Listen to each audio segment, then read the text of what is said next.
आज हम आपको भगवान शंकर की बड़ी ही अद्भुत कहानी सुनाने जा रहे हैं। एक बार भोलेनाथ भगवान पृथ्वीलोक पर भ्रमण के लिए गए तो उन्होंने एक युवक को देखा।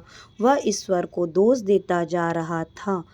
वह अपने जीवन से बहुत ही ज़्यादा निराश दुखी था। तब भगवान शंकर बौद्ध भिक्षु का रूप धारण करके उस युवक को असली दुख के बारे में ज्ञान देते हैं। तो चलिए इस कहानी के माध्यम से समझते हैं कि असली दुख क्या होता है। अगर आप इस कहानी को सुन रहे हैं तो पूरा सुनिए। इस कथा को आधा अधूरा छोड़कर जाने की गलती मत करिएगा, क्योंकि पवित्र कथा पूरा सुनने से मनचाहा फल की प्राप्ति होगी। इसलिए इस कथा को पूरा सुने। आप शिव भक्त हैं तो भोलेनाथ का अनादर ना करें। सुख और दुख एक ही सिक्के के दो पहलू हैं। ये बात तो आपने सुनी ही होगी। सुख और दुख हमारे जीवन में लगातार आते ही रहते। हमें लगता है कि हमारे जीवन में हजारों धोखे, हजारों समस्याएं हैं, लेकिन अगर आप वास्तविकता तौर पर देखें तो अगर आपको इस बात को अच्छी तरह से समझे तो आप समझ पाएंगे कि हमारे जीवन में केवल एक दुखी होता है, दुख होता है, जो हमें इस कहानी के माध्यम से हम जानेंगे।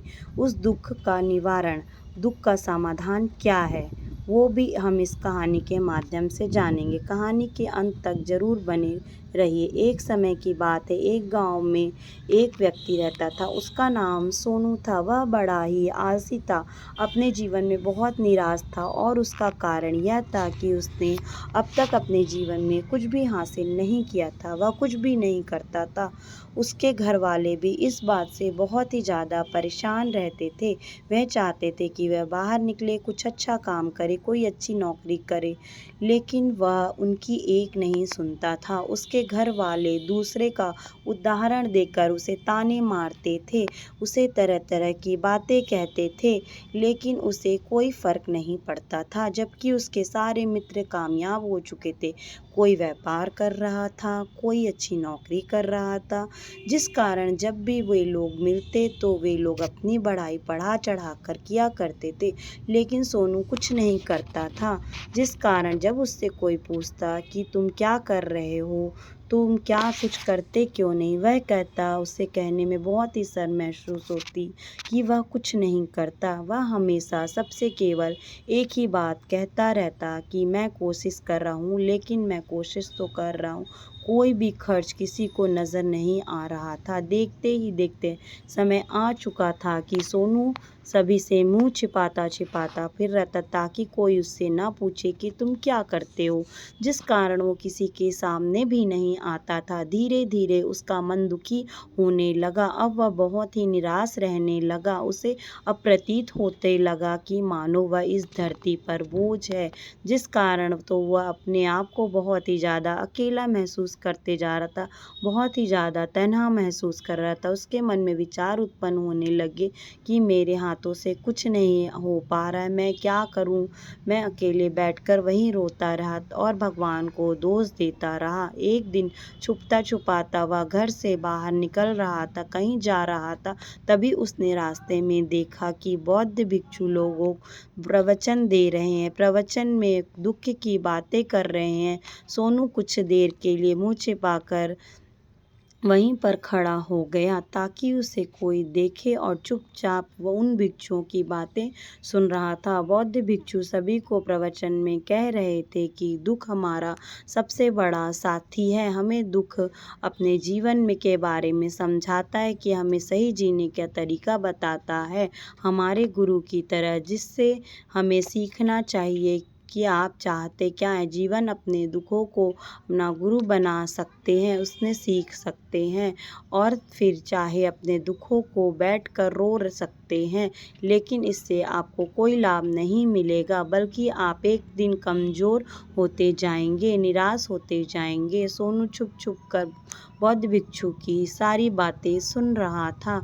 जैसे कि उपदेश खत्म हुआ, उन बौद्ध भिक्षु के पास जाकर पहुंचा और प्रणाम कर कर वह कहता है कि महात्मन, अभी आप कुछ देर पहले दुख को बुरा बता रहे थे। आप कह रहे थे कि दुखों से हमें सीखना चाहिए, हमें गुरु बनाना चाहिए। लेकिन मैं अपने दुखों से बहुत ही ज़्यादा परेशान हूँ, अपने जीवन से परेशान हूँ। मैंने अब तक बहुत दुख झेला है, मुझे तो कुछ प्रतीत नहीं हुआ है। मेरे दुख मुझे सिखा रहे हैं, बल्कि मुझे हमेशा यही लगता है कि मुझे बहुत ज़्यादा पीड़ा दे रहे हैं, तकलीफ़ दे रहे हैं, पर दुखी है।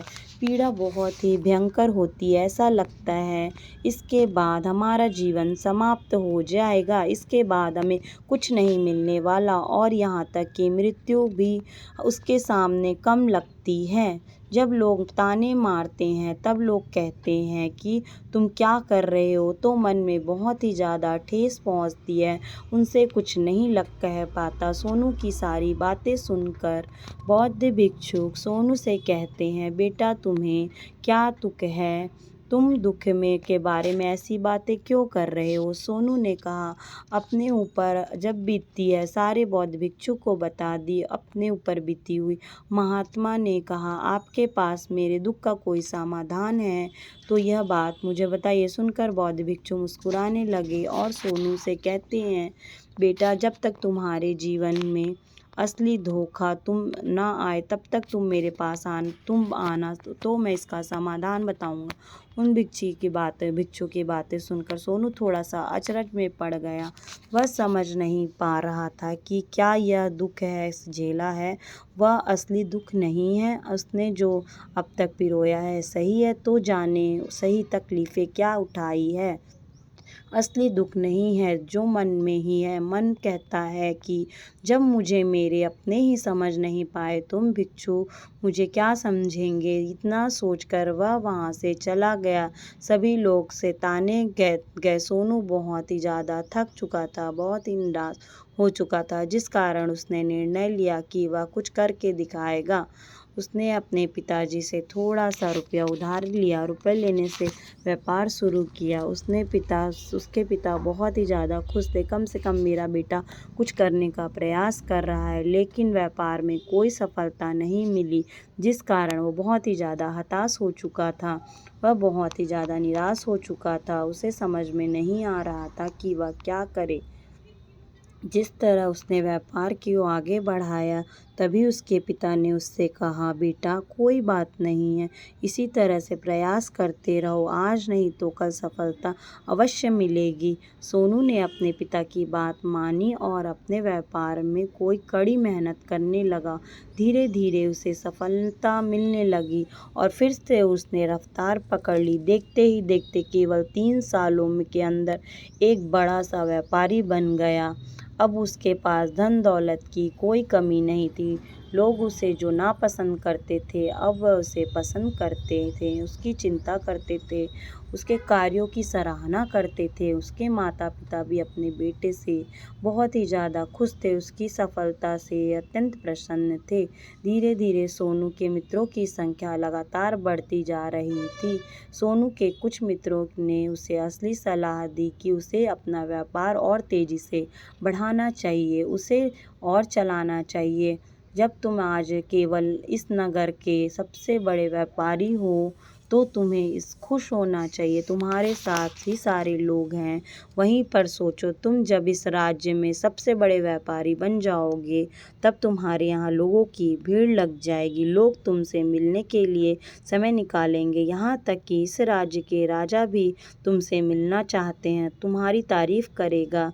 और यदि तुम किसी ज़रूरत में आन पड़ी, तब तुमसे धन भी उधार लेंगे अवश्य आएगा। सोनू को अपने दोस्तों की बात बहुत ही ज़्यादा पसंद आई। सोनू ने सोचा, मेरे मित्र सही कह रहे हैं, मुझे अपने व्यापार को और बड़ा करना चाहिए, तभी वह मेरे बारे में जान सकेंगे, हर कोई मुझे पहचानेगा। उससे क्या होगा, देखिए समय बीतता, कमाए अपने व्यापार में मेहनत करने की, लेकिन अब की बार उसके मन में धैर्य नहीं था, जिस कारण उसने अनुचित कदम उठाए ताकि उसका व्यापार जल्दी से जल्दी चला जाए। कई लोगों से उसने अधिक मात्रा में उधार ले लिया।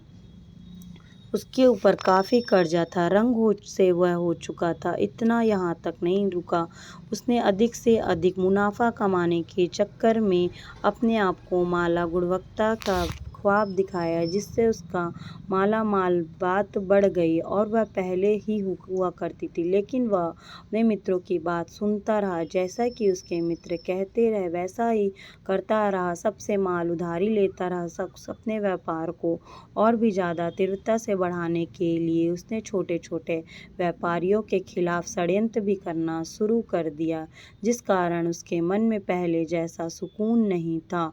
अब उसे रातों को नींद नहीं आती थी, वह केवल एक ही विचार में लगा रहता था कि किस तरह से उसका व्यापार पूरे राज्य में फैल जाएगा और वह राज्य का सबसे बड़ा व्यापारी बन जाएगा, जिस कारण वह दिन रात केवल उसी मेहनत में लगा रहता था जिसका व्यापार जल्दी से जल्दी बड़ा हो जाए। और वह उसके लिए आसपास सब कुछ था, धन दौलत, अच्छी गाड़ी, चाकर नौकर, सब सुख सुविधाएं थी, लेकिन बावजूद उसके मन में चीज़ों का लाभ नहीं उठा पा रहा था, क्योंकि उसका पूरा ध्यान केवल अपने व्यापार की ओर उन्नति पर ले जाना चाहता था। एक दिन सोनू अपने रथ पर बैठकर मार्ग से होकर गुजर रहा था, तभी रास्ते में उन्हें गुरुवर आश्रम भरा हुआ देखकर वह बौद्ध भिक्षुओं के पास गया और बौद्ध भिक्षु से कहने लगा कि महात्मा, आपने कहा था कि जब जीवन में असली दुख आए तो आप मेरे पास आएंगे। इस कारण से मैं यहाँ पर आया हूँ। आज मैं बहुत ज़्यादा दुखी हूँ, रातों को सो नहीं पा रहा हूँ। मेरे पास सब कुछ होते हुए भी मैं उनका लुत्फ़ नहीं उठा पा रहा हूँ। अपनी सारी बातें केवल एक ही बौद्ध भिक्षु को बताई। तभी वह बौद्ध भिक्षु सोनू से कहते हैं, बेटा, जब तुम पहली बार आए थे तब भी तुम बहुत दुखी थे, लेकिन जब अब तुमने देखा कि दुख सीखा था। इसके जवाब में सोनू उस बौद्ध भिक्षु को कहते हैं, महात्मा, जब मैं अपने जीवन में कुछ नहीं कर पा रहा था तब मैं अपने दुखों से बहुत कुछ सीखा। केवल सोचने मात्र से कुछ नहीं होगा, उसके लिए कुछ करना पड़ेगा। केवल कोई कर्म करना ही हमें सफल बनाता है, बल्कि उसे कर्म को उसके अंजाम तक पहुंचाना हमें सफल बनाता है।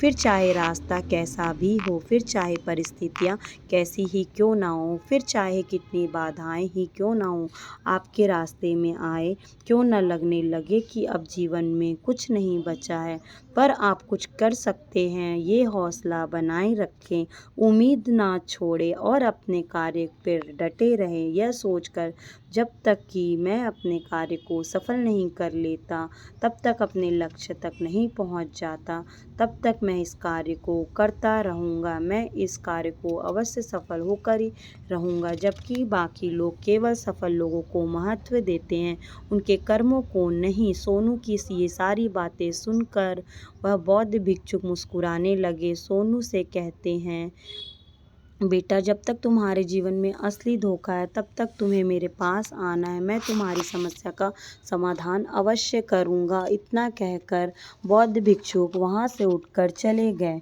सोनू एक बार फिर उनकी बातें सुनकर आश्चर्यचकित रह गया। अब यह समझ नहीं आ रहा था कि उसने जो दुख देखा है वह तकलीफ़ें अब तक सही है, क्या वह असली दुख नहीं है। उसके मन में एक सवाल उत्पन्न होने लगा, असली दुख क्या है और उसकी पहचान क्या है। मुझे कैसे पता चलेगा कि इस समय मैं असली दुख में हूँ। लेकिन उससे कुछ नहीं पर यह सोच रहा था कि तभी तक बौद्ध भिक्षु सोनू के पास धन से बड़ा घड़ा लेकर पहुंच जाते। उस घड़े के अंदर सोने के सिक्के थे, उसे देते हैं। देते हुए बौद्ध भिक्षु सोने से कहते हैं कि बेटा, तुम इसे पैर के नीचे दबा देना, ताकि तुम किसी काम में नहीं, जब मुझे इसकी ज़रूरत पड़ेगी तब मैं वहाँ से खोद कर निकालूंगा, लेकिन अभी इसके लिए यहाँ पर मिट्टी के नीचे दबा दो। सोनू ने बौद्ध भिक्षु की बात मानी और वह घड़ा को पैर के नीचे मिट्टी में जाकर दबा दिया। इतना करते वह गुरुवार गुरुवर को प्रणाम करके वहाँ से चला जाता है अपने घर। और घर लौटकर धीरे धीरे समय बीतता गया और समय समय के साथ सोनू के व्यापार में बहुत ही ज़्यादा उन्नति हो चुकी थी, लेकिन माला माल की गुणवत्ता अच्छी ना होने के कारण उसके व्यापार में बहुत ही ज़्यादा तेज़ी से घाटा होने लगा। धीरे धीरे ऐसी समस्या आ गई कि व्यापार पूरी तरह से चौपट हो गया, कुछ भी नहीं बचा, बल्कि उसने जो कर्जा लिया था वो भी कर्जा चुकाने में अब असमर्थ है। यह सोचकर निश्चित था कि उसने जो कुछ कर्जा लिया था वह कार उसने अपने मित्रों से मिला, जिस कारण वह उसे लौटाने में थोड़ी अवश्य कर रहा था, ना तो सोच रहा था कि उसके मित्र उसके बुरे समय में साथ देंगे, लेकिन सबसे पहले उसके मित्र ही उसके प्रकाश लौटने का वापस मांग रहे थे।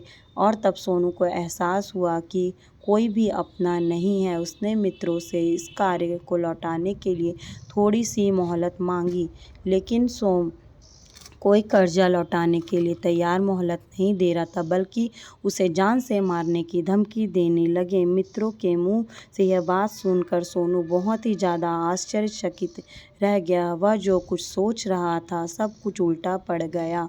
जिस व्यापार के चलते उसने अपने मित्र बनाए थे, इतना ही शुभचिंतक बने थे, वे सब दूर जाने लगे। हर कोई उससे पीछा छुड़ाना चाहता था, कोई भी उसका साथ नहीं देना चाहता था। धीरे धीरे उसकी पूरी संपत्ति नीलाम हो गई। अब उसके पास कुछ नहीं बचा था, वह सड़क पर आ चुका था। उसने हार मानकर अपने माता पिता से कहा, पिताजी मेरी मदद कीजिए, मेरे ऊपर बहुत भगवान है, मुझे भगवान को सब कुछ लौटाना, कृपा करके मुझे थोड़ा सा पैसा उधारी दे दीजिए। सोनू ने कैसे कहा, बेटा मेरे पास तो कुछ नहीं है, बस थोड़ा सा ही है धन, तुम्हें दे दूँ तो फिर मैं बेच दूँ तो फिर इसे मैं कहाँ रहूँगा, मैं और तुम्हारी माँ कहाँ रहेंगे, हमें दर दर की ठोकर खानी पड़ेगी। सोनू की उधारी मांगने की आदत थी, लेकिन हमारे पास केवल यह संपत्ति है।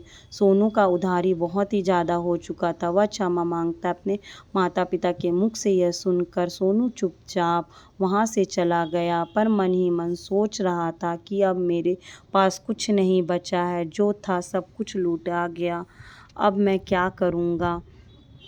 अब मेरे पास केवल एक ही रास्ता है जिससे मैं कर्जदारों से अपना पीछा छुड़ा सकता हूँ। सोचता हुआ ऊंची पहाड़ी की तरफ पहुँच गया। वह पहाड़ी पर चढ़ता जा रहा था, तभी उसे याद आया कि उन बौद्ध भिक्षुओं ने कहा था कि जब तुम्हारे असली दुख दिखाए तभी तुम मेरे पास आना, मैं तुम्हारी समस्या का समाधान अवश्य करूँगा। यह सोचकर सोनू के मन में एक बार उम्मीद की फिर से लहर दौड़ पड़ी और सोनू तुरंत ही दौड़ता हुआ उन बौद्ध भिक्षु के पास पहुंचा और सोनू ने उन्हें प्रणाम करते हुए उनके ऊपर बीती हुई हर बात बता दी और कहने लगा कि महात्मा, आपने कहा था कि जब मेरे ऊपर असली दुख आएगा तब मैं आपको बताऊंगा, अवश्य आप इसका समाधान करेंगे। बौद्ध भिक्षु सोनू की सारी बातें सुनकर मुस्कुराने लगे और कहते हैं, बेटा कहाँ है असली दुख? जब तुम्हारे पास असली जीवन में दुख होगा तब तुम आना, उसका समाधान मैं अवश्य करूँगा। उन बौद्ध भिक्षु के मुँह से सुनकर सोनू के सारी बातें सब्र का बांध टूट गया और सोनू ने उन बौद्ध भिक्षु से कहा, महात्मा आखिरी असली दुख होता क्या है? क्या मैंने आज तक जो दुख झेला वह असली नहीं थी, मेरी तकलीफ असली नहीं थी? आज मैंने सही किया, यह दुख ही नहीं है क्या? मैं दुख नहीं कहती इसे। तभी बौद्ध भिक्षु सोनू से कहते हैं, बेटा पहले तुम मुझे बताओ कि तुमने अपने दुख से क्या सीखा। इसका जवाब देते हुए बौद्ध भिक्षुओं से कहता है कि महात्मा, मैंने तो यही देखे कि जिन्होंने तुम्हारी तरक्की में तुम्हारा पीछा करते थे, जुड़ते थे, वह लोग तुम्हें अवश्य धोखा देंगे, क्योंकि ऐसे लोग बुरे समय में तुम्हारा साथ नहीं देंगे बल्कि तुम्हारा फ़ायदा उठाने का प्रयास करेंगे। इसलिए ऐसे लोगों पर भरोसा ना करें। बल्कि जो लोग तुम्हारी सफलता के समय पर, तुम्हारे बुरे समय पर तुम्हारे साथ खड़े हैं, असली में वही तुम्हारे मित्र हैं, वही तुम्हारे सच्चे साथी हैं। ऐसे लोगों को तुम्हें बहुत कम से कम होते हैं, जिन्हें लोगों से मिलते रहना चाहिए, हमेशा उनकी कद्र करनी चाहिए। आगे सोनू उन बौद्ध भिक्षुओं से कहता है कि तुम कोई कार्य करो तो उसे पूरी ईमानदारी से करो, धैर्य रखो तो पूरी ईमानदारी से रखो, लालच नहीं करो, अपने लक्ष्य पर पहुंचने के लिए कोई भी षड्यंत्र ना रचो, कोई ऐसा करने से तुम्हारे साथ बुरा ही होगा, तभी हमेशा नुकसान में रहोगे। सोनू की ये सारी बातें वो सुनकर बौद्ध भिक्षु उस घड़े के पास पहुंचे, गड्ढा खोदा और वहां से घड़ा निकाला, सोनू के हाथ में थमा दिया, जिससे सोनू सिक्के से भरे हुए मटके को लेकर सोनू हाथ में थमाते हुए बौद्ध भिक्षु ने कहा, लोग शिष्य पात्रों, जब तुम्हारे जीवन में असली दिखाए तब तुम्हें मेरे पास आना पड़ेगा, इसका समाधान अवश्य करें। सोनू अब की भी परी अचरज से नज़र से समझ नहीं आ रहा था कि आखिर में असली दुख क्या है, मैं समझ नहीं पा रहा, लेकिन उसके हाथों में व्यथाओं को देखकर, उसने अंदर ही सोने के सिक्के देखकर उसके मन में चलो इससे लिया अब तो थोड़ी राहत मिल जाएगी और अपने मित्रों का कर्ज भी लौटा सकता हूँ और एक नया व्यापार भी फिर से शुरू कर लूँगा, जिस कारण से उसके मन में बौद्ध भिक्षुओं को प्रणाम करता है और उनका धन्यवाद किया और वहाँ से चला गया। सोनू ने उस सोने के सिक्के से अपना सभी कर्जा लौटा दिया, अपने मित्र को एक बार फिर से व्यापार शुरू किया। व्यापार छोटा था, लेकिन अब की बार सोनू बहुत खुश था, पूरी मेहनत, ईमानदारी, लगन के साथ व्यापार कर रहा था, काम किया।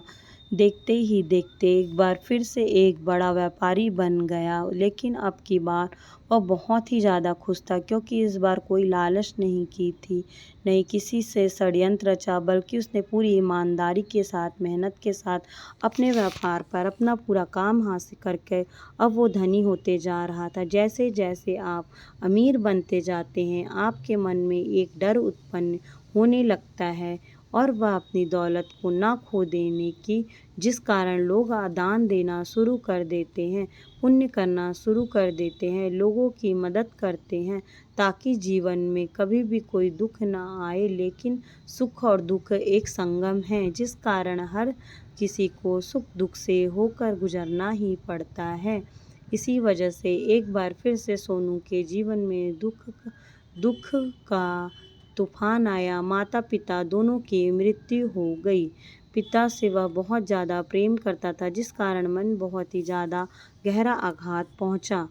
अब वह देख रहा था कि उसके मन में हजारों सवाल थे, उत्पन्न होने लगे। अपने घर लौटा और वह लौटकर उसने देखा कि जिस संपत्ति के लिए हमेशा लड़ते रहते, झगड़ते रहते थे, आज उसकी देखभाल के लिए कोई नहीं था। उसके माता पिता जो मेहनत भी किए थे, बड़ी मुश्किल से जीवन में इकट्ठा किए थे, अब वह सब यहीं रह गया, लेकिन सब कुछ खत्म हो चुका था। सोनू का मन अब बहुत बेचैन हो रहा था, उसके मन में हजारों सवाल उत्पन्न हो रहे थे, वह बहुत ही ज़्यादा अकेला महसूस कर रहा था, उसे बहुत ही खाली महसूस हो रहा था। उसने इधर उधर देखा, लेकिन कुछ समझ नहीं आ रहा था। तभी उन्हें बौद्ध भिक्षु की याद आई। फिर वह तुरंत भागता भागता बौद्ध भिक्षु के पास पहुंच गया। उसने देखते ही उन बौद्ध भिक्षुओं से सोनू ने सवाल किया और कहा, क्या बात है बेटा, क्या कोई फिर से दुकान पर आ गया? तभी सोनू ने कहा, नहीं गुरुदेव, अब तो सब ठीक है, लेकिन आज मेरे माता पिता की मृत्यु हो गई और मैं अकेला महसूस कर रहा हूँ। मैं बहुत ही ज़्यादा दुखी महसूस कर रहा हूँ, कुछ खाली शहर, कुछ अकेलापन। तभी वह बौद्ध भिक्षु सोनू से कहते हैं, बेटा, इसे कहते हैं असली दुख वाली बात क्या है? यह जीवन ही है, एक दिन तो सभी को जाना है, यहाँ पर कोई नहीं रहने वाला, ना ही कोई रहेगा। हम उनकी एक दिन सबकी मृत्यु हो जाएगी। मृत्यु कब आएगी ये किसी को नहीं पता है। हो सकता है कि तुम्हारी मृत्यु कल ही हो जाएगी या फिर आज ही या अभी। सुनकर सोनू आश्चर्यचकित रह गया और उसने भिक्षु से कहा, खैर महाराज, आप ये क्या कह रहे हैं? मैं तो अभी जवान हूँ, मुझे अभी अपनी पूरी उम्र जीना चाहता हूँ, कुछ करना चाहता हूँ। आप कह रहे हैं कि मैं कभी भी मृत्यु को प्राप्त हो सकता हूँ। इस पर बौद्ध भिक्षु सोनू से कहते हैं कि बंदा, इस भ्रम में मत रहना कि मृत्यु केवल बूढ़े लोगों को आती है। बूढ़ों के सामने उसने जवान बच्चे को मरते जाते हैं। मृत्यु कभी किसी की उम्र देखकर नहीं आती है या किसी को बताकर नहीं आती है। बौद्ध भिक्षु के मुँह से सारी बातें सुनकर सोनू और भी ज़्यादा बेचैन हो गया और वह चुपचाप वहाँ से चला गया।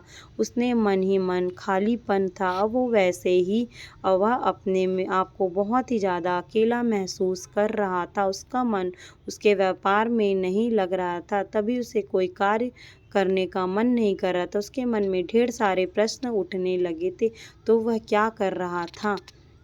और उसने इस कार्य को किया कि उसके मन में अब एक प्रश्न और उत्पन्न होने लगा, क्या यह सब केवल इसलिए आते हैं कि वह इस जीवन को भोगे, एक दिन मृत्यु प्राप्त हो जाए। यह सब समझ नहीं पा रहा था। फिर उसने जीवन का असली मतलब क्या है, उससे विद्वानों से पूछा जाए। उसने अपनी तरफ से मुमकिन से हो सकता है खोजबीन की, उसे कोई जवाब भी नहीं मिल पा रहा था। कोई जवाब नहीं मिला तो उसका दुख और भी बढ़ गया, जिस कारण उसके मन में बेचैनी और ही बढ़ती गई। उसे समझ में नहीं आ रहा था कि वह क्या करे, किसके से पूछे। फिर उसने बौद्ध भिक्षु को याद किया, फिर से याद किया और बौद्ध भिक्षु के पास पहुंचा और उनसे अपने मन की सारी बातें बता दी। तभी वो बौद्ध भिक्षु मुस्कुराने लगे और सोनू से कहते हैं, बेटा, आज पहली बार तुम्हारे जीवन में असली दुख उत्पन्न हुआ है। वास्तव में यही है जीवन का सुख दुख। हम कह सकते हैं कि सुख दुख लायक है कि पता नहीं कि हम क्या कर रहे हैं, कहाँ जा रहे हैं, क्यों जा रहे हैं, वो कौन है, क्या है, हम क्या करना चाहते हैं। सोनू ने कहा, मैं महात्मन, मेरे इस दुख का समाधान कीजिए, मुझे इस दुख का निवारण बताइए। तभी वह बौद्ध भिक्षु सोनू से कहते हैं, हम सबके अंदर क्रोध, लोभ, लालच जैसी कई वासनाएं हमारे अंदर बैठ जाती, घर कर जाती, जिस कारण हम अपने जीवन में टुकड़ों में जीते। हमारी चेतना कभी भी नहीं होती पाती है, हम कभी भी एक जगह सोच नहीं पाते हैं, समझ नहीं पाते हैं। हमारी ऊर्जा शक्ति पूरी तरह से छिन्न भिन्न हो जाती है और आजकल के वातावरण हमारे पास इतना समय नहीं है कि निकाल पाएँ कि हम एक पल के लिए मूड में अपने आप को समझ पाएँ, समझ सके। वास्तविकता में हर कोई यहाँ जीवन को केवल दुख ही दुख कहकर चिल्लाता रहता है। निकालने का मुमकिन प्रयास करें, जिससे दुख समझते हैं तो वह दुख ही नहीं, इसका समाधान आपको कहाँ से मिलेगा। ये तो परिस्थितियाँ हैं जिसके कारण हम दुखी को नहीं समझते हैं, अपने तकलीफ़ों को ही समझते हैं। जैसे हम एक परिस्थिति से निकलेंगे, दूसरी परिस्थिति में फंस कर रह जाएंगे। जिस प्रकार समस्या का समाधान करते हैं, उसी प्रकार हम दूसरी समस्या का भी समाधान कर जाते हैं। इन परिस्थितियों में हमें हार मान लेते हैं, तब हमें लगता है कि कोई रास्ता नहीं बचा, हमारे सामने केवल एक ही रास्ता बचा है, वह मृत्यु का है। लेकिन वह कोई समाधान नहीं है। जो कोई रास्ता नहीं है, लेकिन सचमुच में अपनी समस्याओं का समाधान चाहते हो तो अपने आप को इकट्ठा करना सीखो। इस संसार में ऊर्जावान होना चाहिए। हमें अपने आप को जन्म से मृत्यु तक के पहचाने और अपने आप को बहुत ही ज़्यादा संपन्न बनाना चाहिए। बौद्ध भिक्षु महाराज की तो यह हमें इस जीवन में जीना सिखाती है। हमें अपनी इच्छाओं को नहीं पूरा करना चाहिए। तभी वह बौद्ध भिक्षु सोनू के इस सवाल का जवाब देते हुए कहते हैं कि हमें किसी से भी लगाव नहीं रखना चाहिए, हमें अपनी इच्छाओं को मार देना चाहिए, हमें संपत्ति इकट्ठा नहीं करना चाहिए, क्योंकि हमें मनुष्य की इच्छाएं कामना वास के लिए ऐसी ही होती है कि जैसे एक पर्वत गिरता हुआ झरना, जिस पर किसी नियंत्रण नहीं है सिवाय देखते रहने और परेशान होने की। लेकिन जब अपने ऊपर ध्यान देने लगते हैं, तब तुम अपने आप को पहचानने जाते हो, समझ जाते हो, तब तुम नियंत्रण पा सकते हो। तब इच्छाएं भी तुम्हारे वश में होती हैं और फिर तुम चाहो वो उन इच्छाओं की पूर्ति भी अवश्य कर सकते हो। ये सारी बातें सुनकर सोनू ने गुरुदेव से कहा, महंत जी, आपका बहुत बहुत धन्यवाद। आपने मेरी सारी समस्या का समाधान कर ही दिया। मैं आज से अपने आप को एकत्रित करूँगा। गुरुदेव, मानव शरीर में बहुत ही ऊर्जा है, बहुत ही शक्ति है और वह बेकार ही कामों में लगा जाती है, जिस कारण हमारा जीवन ही बोल देगा कि जीचों में लगा रहता है। लेकिन हम कभी भी इसे अपने ध्यान नहीं देते, अपनी ऊर्जा को केंद्रित नहीं करते हैं, अपने ऊपर कभी ध्यान नहीं देते हैं। हमारा जीवन में कुछ भी ऐसा ही है। हमें अपने जीवन में हमेशा अपने आप को ऊपर वाले सवाल से करते रहना चाहिए, हमारे जीवन में इतना दुख क्यों है? हम सभी के मन में इतने सवाल हैं, उठते रहते हैं। इसका जवाब भी वह ईश्वर चाहता है कि हम जीवन के अंतिम दुख तक पहुंच सके, उस गहराई तक पहुंच सके जहां पर हमें पता चले कि हमने अभी तक अपने को नहीं जान सकते, आपको नहीं पहचाना। मानव शरीर के अंदर ऊर्जा जो होती है, जो शक्ति है, उसके बारे में हमने अभी तक यही नहीं जान पाया कि हम चाहते क्या है। बस सामान एकत्रित कर रहे, अपने आप पर नियंत्रण नहीं पा सकते, लेकिन हमें इस ऊर्जा को एकत्रित करते रहते हैं, व्यर्थ ही चीज़ों में लगा दी हैं, जिस कारण हम अपने आप को नहीं पहचान पाते हैं और ना ही कभी अपने काम पर नियंत्रण कर पाते हैं। लेकिन यदि आप अपने आप को जानना चाहते हैं, अपने आप को पहचानना चाहते हैं, तो पहले आपको खुद को एकत्रित करना होगा, अर्थात ध्यान लगाना होगा। ध्यान से ही अपने दुखों की समस्याओं का समाधान निकाल सकते हैं और तभी आप अपने लोगों को पहचान सकते हैं, जान सकते हैं, अपने जीवन के हर दुखों का समाधान भी कर सकते हैं। इस वीडियो को बोलते समय यदि मुझसे कोई त्रुटि हो गई होगी तो क्षमा चाहती हूँ।